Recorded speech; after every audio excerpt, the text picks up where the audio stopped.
Hello friends, आपल्या सर्वांची आवडती मालिका लपंडाव या मालिकेच्या आजच्या मंगळवार 3 फेब्रुवारीच्या एपिसोडमध्ये सगळ्यात मोठा ट्विस्ट आलाय। शेवटी कान्हा, सखी आणि चाळीतील लोकांनी मिळून आपल्या सखी सदन चाळीला वाचवलंय आणि सखी सदन चाळ पुन्हा एकदा दिमाखात उभी राहिली आहे।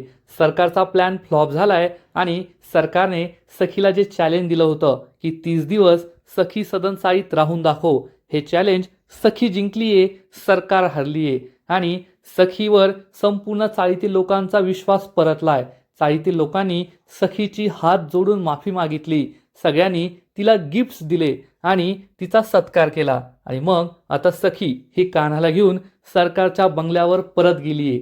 परंतु सखी जिंकली आणि ती हरली सुद्धा। मग हरली कशी? तर फ्रेंड्स, आपल्या सर्वांना माहिती आहे की 30 दिवसांपूर्वी जेव्हा सखी ही सरकारच्या बंगल्यावरून सखी सदन चाळीमध्ये राहायला गेली होती, तेव्हा ती कान्हावर खूप चिडलेली होती आणि जर मी हे चॅलेंज जिंकले तर मी कान्हाला घटस्फोट देईल असं ती म्हणाली होती। पण या 30 दिवसांमध्ये ती पुन्हा एकदा कान्हाच्या प्रेमात पडलीये। तिला कान्हाबरोबरच राहायचंय, पण या चॅलेंजप्रमाणे तिला कान्हाला घटस्फोट द्यायचा आहे आणि मग आता तिच्यासमोर घटस्फोटाचे पेपर सुद्धा आहेत। आता सखी या पेपरवर सह्या करणार का? कान्हाला घटस्फोट देणार का? काय मोठा ट्विस्ट येणार हे जाणून घेण्यासाठी हा व्हिडिओ शेवटपर्यंत नक्की पहा। तर फ्रेंड्स, आजच्या एपिसोडच्या सुरुवातीलाच चाळीतील लोकांनी सखीला खूप दूषणं दिलेली असतात, तिला वाईट वाईट बोललेले असतात। त्यामुळे कान्हा खूप चिडतो आणि सखीला म्हणतो, झाली का तुमची इच्छा पूर्ण? हा दिवस पाहण्यासाठीच तुम्ही चाळीतील लोकांसाठी एवढं काही केलं का? तुम्ही या चाळीतील लोकांसाठी किती काही काही केलं, पण आज हे सगळे तुम्हाला खोटं ठरवताय, दोषी ठरवताय, तुम्ही सरकार सारख्याच आहात असं बोलताय आणि तुम्ही यांच्यासाठी एवढं केलं। आज हे लोक म्हणताय की तुमच्यामुळे त्यांची घरं पडणारे, सखी सदनचा उद्ध्वस्त होणारे, पण तुम्ही त्यांचं घर वाचवण्यासाठी काय काय केलंय हे मला माहिती आहे। तुम्ही आयुष्यभर स्वतःच्या आईशी लढत राहिला फक्त या चाळीतील लोकांसाठी आणि ही लोक म्हणताय की तुम्ही तुमच्या आईसारख्याच आहात, सरकारसारख्या आहात। हे सगळं तुम्ही या लोकांसाठी केलंय का? या निउपकारी लोकांसाठी?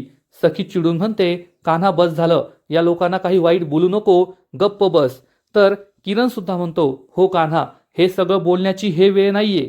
कान्हा चिडून म्हणतो, ही वेळ नाहीये तर मग कोणती वेळ आहे? हीच वेळ आहे हे सगळं बोलण्याची।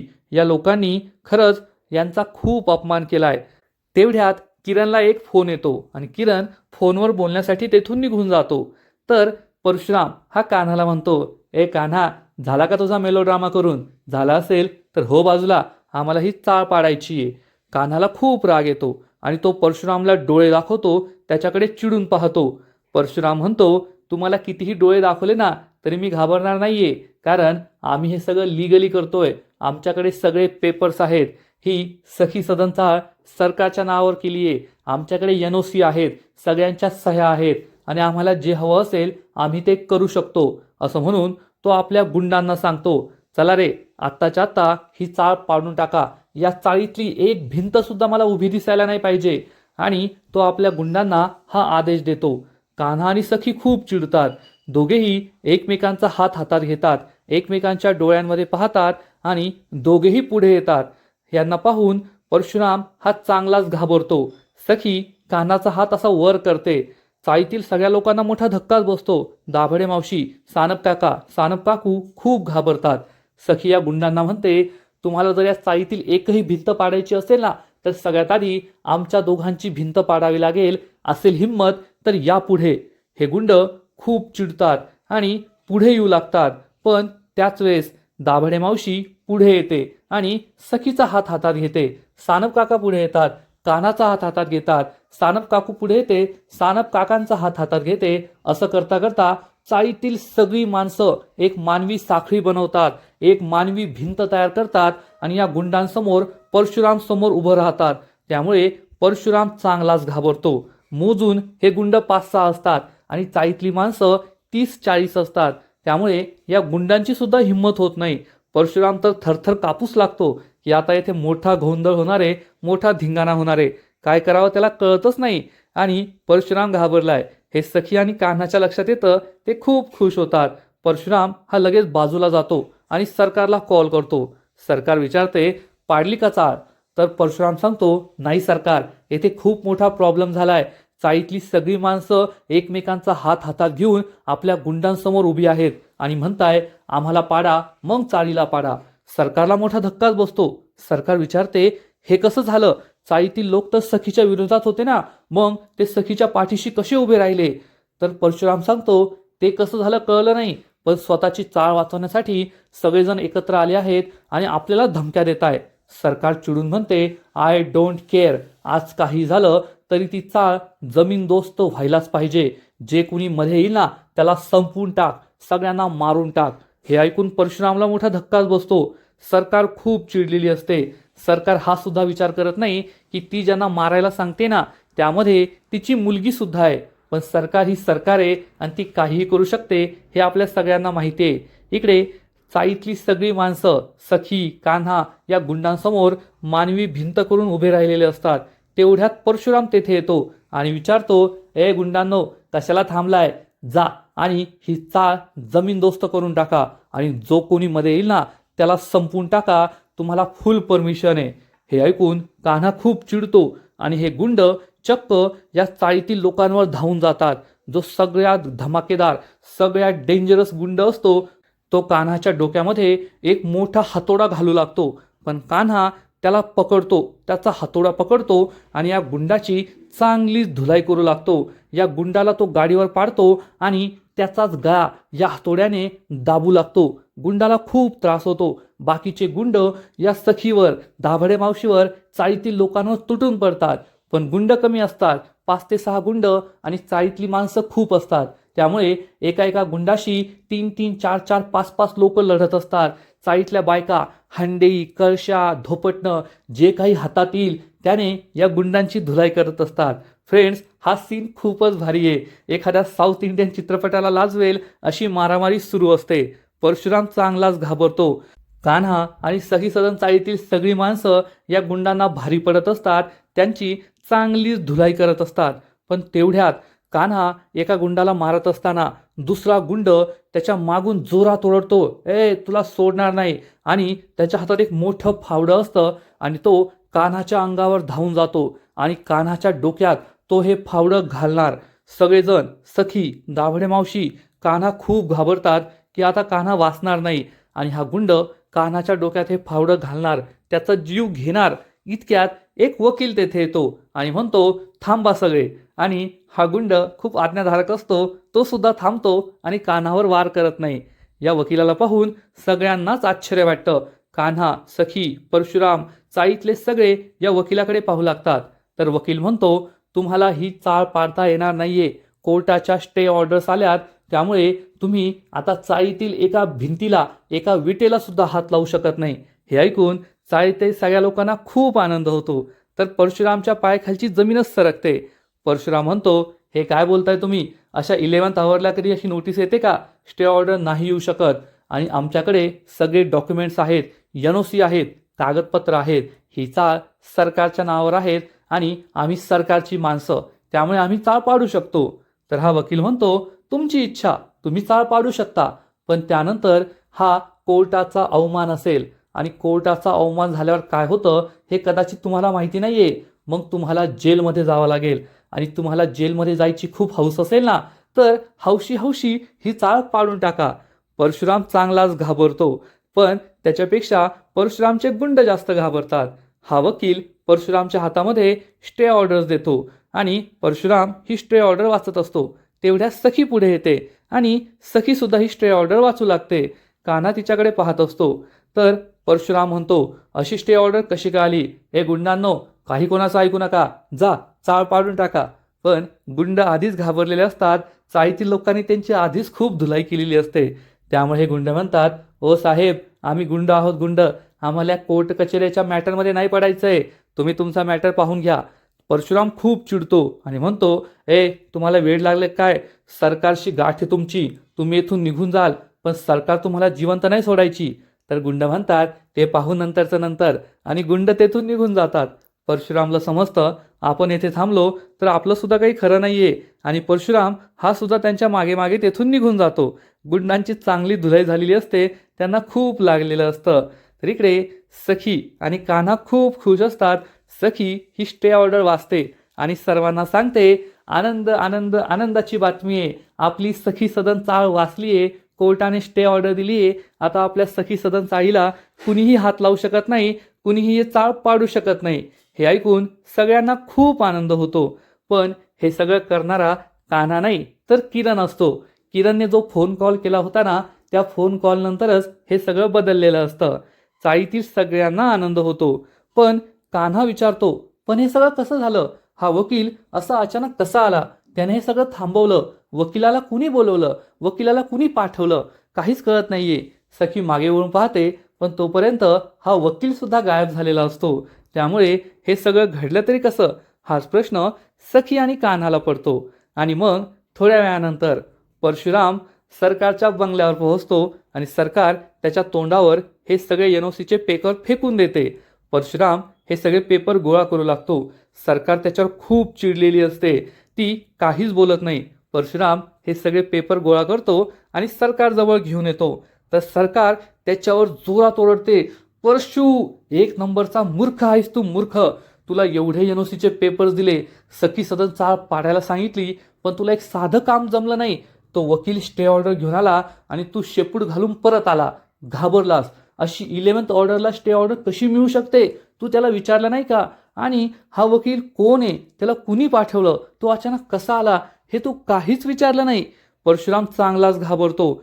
सरकार ही चक्क त्याच्या डोक्यात फ्लॉवर पॉटच घालू लागते. परशुराम म्हणतो, सरकार, मी खूप प्रयत्न केले, पण तेथे मोठा गोंधळ झाला होता. चाळीतली लोक चावताळली होती. मी तेथे थांबलो असतो ना, तर माझा जीवच घेतला असता. सरकार म्हणते, घेतला असता तर बरा झाला असता. तेवढंच तुझं टेन्शन तरी मिटलं असतं माझ्या आयुष्यातून. काही कामाचा नाहीये तू. हे माझ्याबरोबर काय होतंय?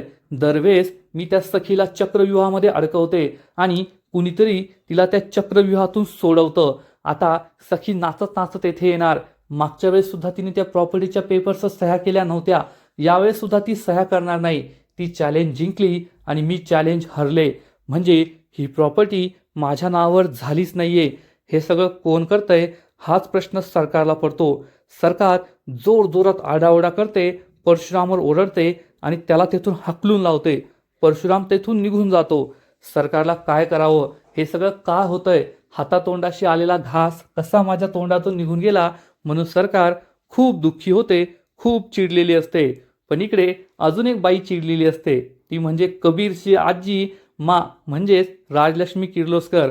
आणि ती कान्हाच्या सणसणीत थोबाडीत मारते. कान्हाला जबर धक्काच बसतो. आजी खूप चिडते आणि विचारते, कबीर, तू कोण आहेस? या किर्लोस्कर घराण्याचा वारस आहेस?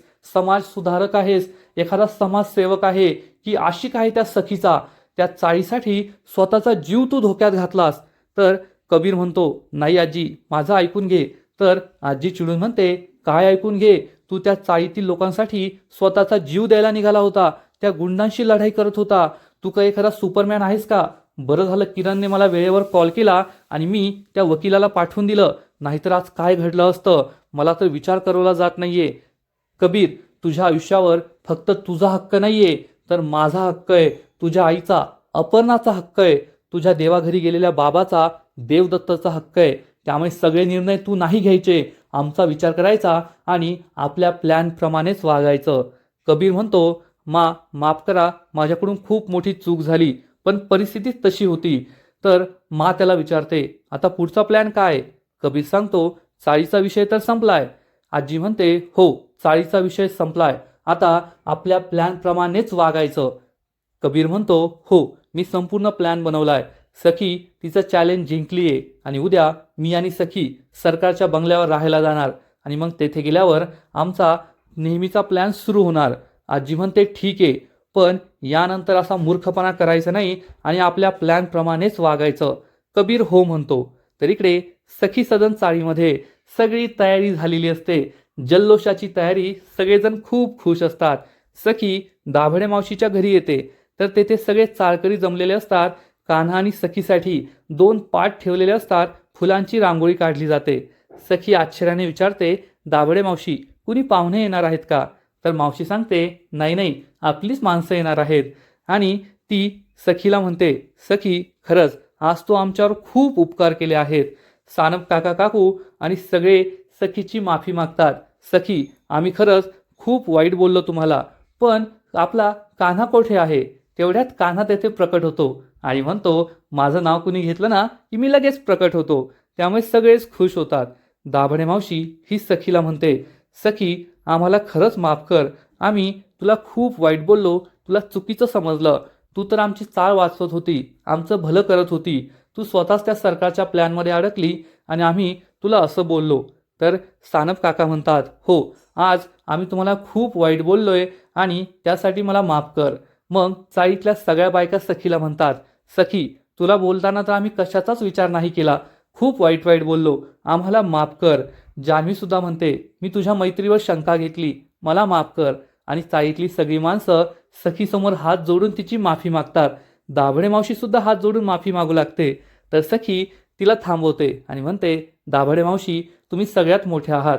तुम्ही तुमचे हात माफी मागायसाठी पुढे नाही करायचे, तर आशीर्वाद देण्यासाठी करायचे. आणि ती दाभडे मावशीचा हात आपल्या डोक्यावर ठेवते. त्यामुळे सगळ्यांनाच खूप आनंद होतो. कान्हा म्हणतो, वा सखी मॅडम, काय भारी मूव केली तुम्ही. दाभडे मावशीने हात जोडले आणि तुम्ही हात स्वतःच्या डोक्यावर ठेवला. वा वा. सखी त्याच्याकडे चिडून पाहते. तर सानप काका म्हणतात, बायको चिडते बरं का, चला आता जेवायला बसा. आज तुमचा या चाळीतला शेवटचा दिवस आहे ना, म्हणून आम्ही तुमच्या उपकाराची परतफेड करतोय. तुम्हाला दोघांना छान छान गिफ्ट देणार आहोत आणि छान छान जेवसुद्धा घालणार आहोत. त्यामुळे सगळे खूप खुश होतात. सखी आणि कान्हा या पाट्यावर बसतात.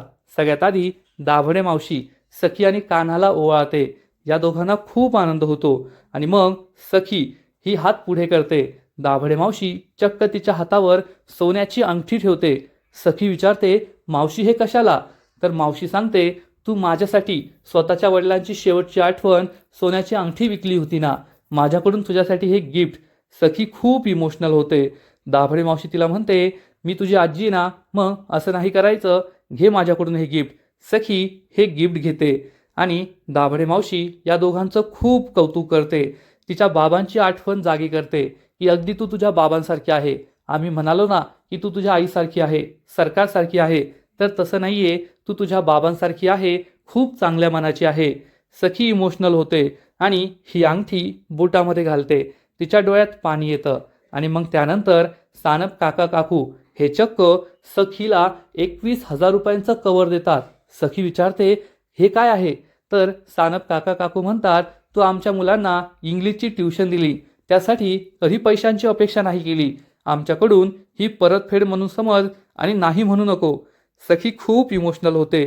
तिला आनंद होतो. सगळेजण सखीचं कौतुक करत असतात. कालपर्यंत जी माणसं सखीला नावं ठेवत होती, सखीला दूषणं देत होती की तू आम्हाला फसवलंय, आमचा विश्वासघात केलाय, ती सगळी माणसं सखीचं कौतुक करत असतात. त्यामुळे सखी आणि कान्हा खूप इमोशनल होतात. आणि कान्हा म्हणतो, चला आता सगळं रडून झालं असेल ना, तर खूप भूक लागली आहे, मसाले भात केलाय का, खूप छान सुगंध येतोय. दाभडे मावशी म्हणते, हो चला तुम्हाला जेवायला वाढते. तर जान्हवी म्हणते, नाही या, सगळ्यात आधी उखाणा घ्यायचा. तर कान्हा म्हणतो, नाही नाही उखाणा नको. त्याला असं वाटतं की सखीला उखाणा घ्यायला नाही आवडायचं. पण सखी ही स्वतःच उखाणा सुरू करते की चालं होतं खूप मोठं वादळ आणि त्या वादळामुळे परिस्थिती होती खूप वाईट. आणि ती कान्हाला म्हणते, आता तू पुढचं बोल. तर कान्हा लगेचच यमक जुळवतो. पण सखी आणि कान्हाशी जोडली गेली होती या चाळीची नाळ. म्हणूनच आज पुन्हा एकदा दिमाखात उभी राहिली सखी सदन चाळ. हा उखाणा खूपच छान असतो. सगळेच खुश होतात आणि टाळ्या वाजू लागतात. आणि मग सखी आणि कान्हासाठी 2 ताट्यांमध्ये जेवण आणलं जातं. आणि दाभडे मावशी या दोघांना जेवण करायला सांगते. दोघे खूप प्रेमाने जेवण करतात आणि सगळेजण खुश असतात. फ्रेंड्स, एकूणच हा सीन खूप भारी आहे. कान्हा आणि सखी हे दोघे खूप खुश आहेत. चाळीतली सगळी माणसं खुश आहेत. तुम्हाला सुद्धा हा एपिसोड, हा सीन खूप आवडेल यात तीळ मात्रही शंका नाही. पण इकडे सरकारच्या बंगल्यात पुन्हा एकदा स्मशान शांतता असते. त्यांच्या घरात कितीही पैसा ऐश्वर असलं, पण सखी सदन चाळीमध्ये जे चैतन्य आहे, जो आनंद आहे, सुख शांती आणि समाधान आहे, ते सरकारच्या बंगल्यावर नसतं. सगळेजण जेवायला बसलेले असतात आणि परशुराम हा जमिनीवर बसून जेवण करत असतो. तेव्हा मीनाक्षी ही जाणून बुजून सरकारला चिडवण्यासाठी म्हणते, मला सखीचा फोन आला होता, सखीने तिची बॅग भरायला घेतलीये आणि ती लवकरच येथे परत येणार आहे. हे ऐकून सरकारला खूप राग येतो. तर गौतम खुश होऊन म्हणतो, बरं झालं एकदाची माझी बबडू या घरात परत येईल. तर मीनाक्षी म्हणते, हो ना, मी सुद्धा त्याचीच वाट पाहत होते. सरकार या सगळ्यांकडे रागारागाने पाहत असते. तर परशुराम म्हणतो, सखी तर या घरात परत येईल, पण कान्हा या घरातून कायमचा निघून जाईल, कारण सखी कान्हाला घटस्फोट देणार आहे. मीनाक्षी म्हणते, हो, चॅलेंजमध्ये हेच ठरलं होतं की सखी जर चॅलेंज जिंकली तर ती कान्हाला घटस्फोट देईल. सरकारला खूप राग येतो आणि ती चमचा जोरात फेकून देते. सगळे खूप घाबरतात. सरकार मीनाक्षी, परशुराम आणि गौतमला म्हणते, तुम्ही सगळे खूप खुश आहात ना, कारण मी हरलीये. पण एक लक्षात ठेवायचं, जेव्हा सिंह हा 2 पावलं मागं जातो ना, तेव्हा तो हरलेला नसतो, घाबरलेला नसतो, तर त्याला खूप मोठी झेप घ्यायची असते. त्याच्या शिकारीचा फरशा पाडायचा असतो, म्हणून तो 2 पावले मागे गेलेला असतो. आणि आता मी सुद्धा अशीच मोठी झेप घेणार आहे, ज्याचा तुम्ही कधीच विचार केला नसेल. आणि एक लक्षात ठेवायचं, तुमच्यासाठी कालही मीच होते, आजही मीच आहे आणि उद्यासुद्धा मीच राहणार आहे. मीच तुमची सरकार आहे, हे नेहमी लक्षात ठेवायचं. परशुराम, मीनाक्षी आणि गौतम चांगलेच घाबरतात. सरकार खूप चिडलेली असते आणि आजचा एपिसोड येथेच संपतो. फ्रेंड्स, लपंडाव या मालिकेचा आजचा एपिसोड खरंच खूप भारी होता. कान्हा आणि सखीने एकत्र येऊन सखी सदन चाळ वाचवली आणि राजलक्ष्मी किर्लोस्कर म्हणजेच कान्हाच्या आजीने सुद्धा यासाठी खूप मोठी मदत केली आहे. सरकार हरली आहे आणि सरकारचं चॅलेंज सखी जिंकली आहे. आजचा एपिसोड तर भारी होता, पण या मालिकेचा पुढचा एपिसोड आणखीन भारी असणार आहे. आणखीन मोठा ट्विस्ट या मालिकेमध्ये येणार आहे. मग नेमकं घडणार तरी काय? तर फ्रेंड्स, पुढील एपिसोडमध्ये आपण पाहू की सखी आणि कान्हा हे सरकारच्या बंगल्यावर परत येतील. तेव्हा सखी ही सरकारला खूप चिडवणार, सरकारसमोर जोरजोरात टाळ्या वाजवणार आणि म्हणणार, सरकार, तुम्ही तर म्हणायच्यात ना की मी कधी हरणार नाही, पण तुम्हाला मी हरवलंय. तुम्हा दोघांना खूप कॉन्फिडन्स होता की मी सखी सदन चाळीत राहू शकत नाही, मी येथे ऐशोआरामात राहते, त्या सखी सदन चाळीत मला राहायला जमणार नाही, तुमचा एकही पैसा वापरल्याशिवाय मी तेथे राहून दाखव, असं चॅलेंज तुम्ही मला दिलं होतं. पण मी हे चॅलेंज जिंकलीये. मी त्या सखी सदन चाळीत 30 दिवस राहून दाखवलंय, तुमचा एकही पैसा न वापरता. हे सगळं ऐकून सरकारला खूप राग येईल. कान्हा गप्प बसून हे सगळं ऐकत असेल. सखी ही सरकारला खूप चिडवणार. तसंही सरकारकडे काही पर्याय नाहीये, त्यामुळे ती गप्प असेल. पण तेवढ्यात चक्क मीनाक्षी तेथे येईल आणि तिच्या हातामध्ये घटस्फोटाचे पेपर्स असतील. ती सखीला हे पेपर्स देईल आणि म्हणेल, सखी, तू चॅलेंज जिंकलीये, पण या चॅलेंजमध्ये एक अट होती. जर तू हे चॅलेंज जिंकली तर तू कान्हाला घटस्फोट देशील, असं तू म्हणाली होतीस. आता हे घे घटस्फोटाचे पेपर्स आणि यावर सह्या कर, म्हणजेच तू चॅलेंज जिंकलीये त्यावर शिक्कामोर्तब होईल. हे ऐकून सखीला जबरदस्त धक्काच बसणार. कान्हा सुद्धा घाबरणार. पण सरकारच्या चेहऱ्यावर मात्र स्माईल येईल, कारण सरकारला माहिती आहे सखीला कान्हा आवडू लागलाय, सखी त्याच्या प्रेमात पडलीये आणि सखी काही करून कान्हाला घटस्फोट देणार नाही. म्हणजे सखी जरी हे चॅलेंज जिंकली असली तरी सरकारच्याच मनातलं होणार आहे. त्यामुळे सरकार खूप खुश होईल आणि हसू लागेल. तर सखी आणि कान्हाच्या चेहऱ्यावर मात्र टेन्शन येईल की आता काय होणार, सखी खरंच कान्हाला घटस्फोट देणार का?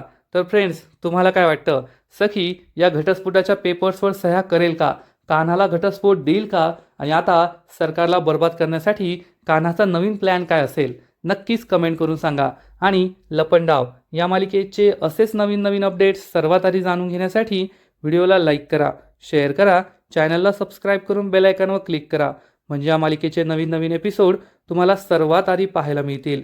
खूप खूप खूप धन्यवाद.